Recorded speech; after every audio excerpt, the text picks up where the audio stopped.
السلام علیکم ورحمت الله. محترم پوښتنه کړې ده چې د ماښام لمانځه وروسته کښېنستل، مجلس کول او په موبایل باندې مشغوله کېدل. او محترمه د ماښام د لمانځه وروسته فقهای کرام وایي پالتو مجلسونه دې نه کوي، یو دیني کار کوي یا دیني مجلس وي او هغه هم د سهار لمانځه ته تاوان نه رسوي، بیا مشکل نه لري.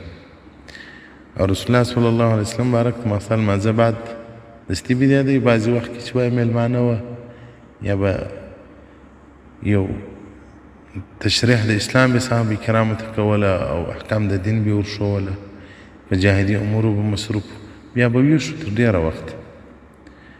روایت صحیح البخاري ذکر کړی دی، صحیح البخاري عن ابي برزة رضي الله تعالى عنه ان رسول الله صلى الله عليه وسلم رسول الله صلى الله عليه وسلم بارک مکروه بلی والحديث بعدها ماښام لمانځه بعد خبرې مجلس کول.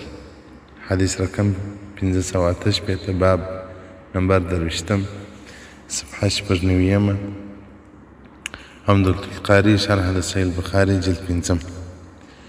نو اوس که چیرې دا ستا مجلس د سهار د لمانځه د قضا کېدو سبب جوړېږي نو بیا حرام دی درته.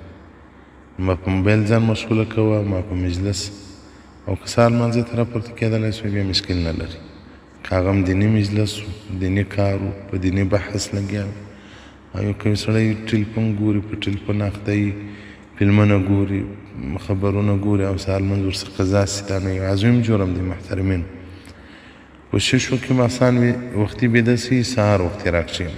دا محدثین فرمایي د دې حدیث متعلق وایي د ماښام د لمانځه وروسته کښېنستل ولې رسول الله صلی الله علیه وسلم بارک مکروه بلل، بدې بلل؟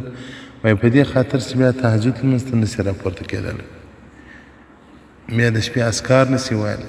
د بده مرغه موږ تاسو خو تهجد پاته دي، اذکار پاته دي، سهار لمونځ هم له لاسه ورکړو.